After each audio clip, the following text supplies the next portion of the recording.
Alright, so this is for a Mark 1 Volkswagen, like Cabriolet, Golf, or probably even the Rabbit pickups and all that. So, but this has got the 1.8 in it. I would assume this is for most of this body style.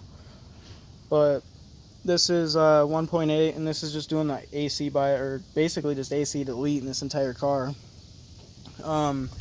There's a bunch of AC stuff here, and then, well, you obviously got the the pump itself over there, and then that's where your lines are ran, where they go back into the firewall.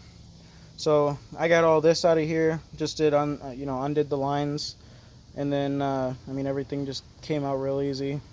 And then to get this, like, what is that, radiator cooler, whatever, just pull these brackets off, and then you can just push this forward a little bit, and then just pull everything right out. It's really simple, super easy, and honestly made the car look really good. So I like it. Stays nice and cool. So honestly, the only difficult part about this was when you get to the interior and when it comes down to this here. This here, there was a line that ran to the back there, and then so I don't remember 100%. So don't quote me. Yeah, but basically just get a T and then an elbow piece, and then it runs straight into the head, and then this goes to the reservoir here. So this is going to the reservoir, that elbow is going straight into the head, and you got to get a T for right here, and then this is going down and then to the pipe here that goes then to the water pump. So basically that's what you got to do. But I don't know exactly how it was set up. I don't remember 100%, but there was two lines running to the back there that go into the the blower motor and the I'm forgetting the name of it right now, but the heater core. Yeah, there it is. Okay, sorry. But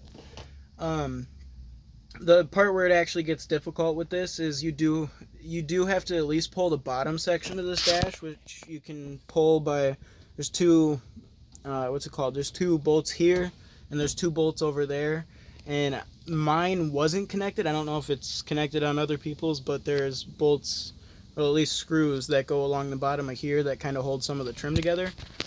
I only had two, but I don't know if it was factory, so this thing has been messed with quite a bit, and then I'm trying to improve on that.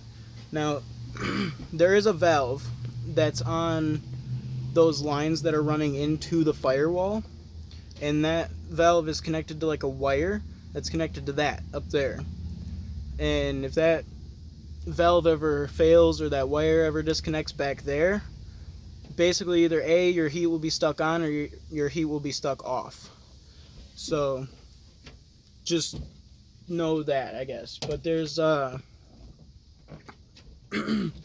back there, I have nothing back there anymore because that's all gone. Your blower motor would be down there, and heater core and all that would be down there. The lines run right into the back there. I still have to get plugs to plug it all up, but it's super easy, honestly. I'm sorry for the really, really bad description. I did this like 2 months ago, I think it was, and there really isn't many videos, so if you have questions, I can help answer them.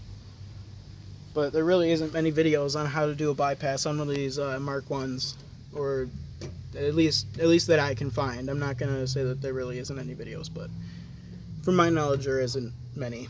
But if you're really just trying to make this simple, just do the elbow there, go straight into the head, and then T, and then bring it down so it goes to the water pump, and then this is to the reservoir, and simple as that. You got yourself AC bypassed, and your entire heater core is bypassed then at that point. But I don't need it in this car. This is a convertible, so I mean, it honestly, it never worked before either, so I don't really care.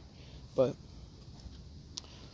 that's the best description I can give. Sorry it was kind of all over the place and bad, but that's what I figured out to do from what I saw once I tore everything apart. And honestly, if you want to make this really easy for yourself, take all this stuff off and try to get everything moved over to the sides. It makes life a lot easier because they use those like weird clamp ones back there, those hose clamps, and you got to use like pliers unless you got the tool, which I don't. So just take the intake off and stuff, make your life easy. I took this off here. I didn't unplug it or anything, but I just took it off and moved it over to the side there. Made my life easier. So it's relatively simple, and in all reality, if you didn't want to go into the interior and do take out the heater core and all that, and the blower motor and all that, which I honestly don't recommend if you have an automatic or if you have that like center console, because you do lose that center console. It basically ties in with the blower motor, so like all that shell around it. So there is an up and there is a down to it if you do take that out. In all reality though, if it's leaking, pull that casing off, and then pull the heater core out itself. If you're just getting rid of it all at that point, then just put that casing back, because that's kind of what ties the interior together with that center console, at least, unless you want to do something custom, which that's what my plan is in here. But I'm sorry it's all messy right now. This is a daily, but that's yeah, and same with that up there. This is all because I have an exhaust leak and I don't really want to die from carbon monoxide poisoning, which my duct tape job isn't great, but it'll get the job done. I just roll with the windows down. But there's a best explanation to what to do. Yeah. So thank you. Subscribe for more. I'll try to make more updates and help out if I can.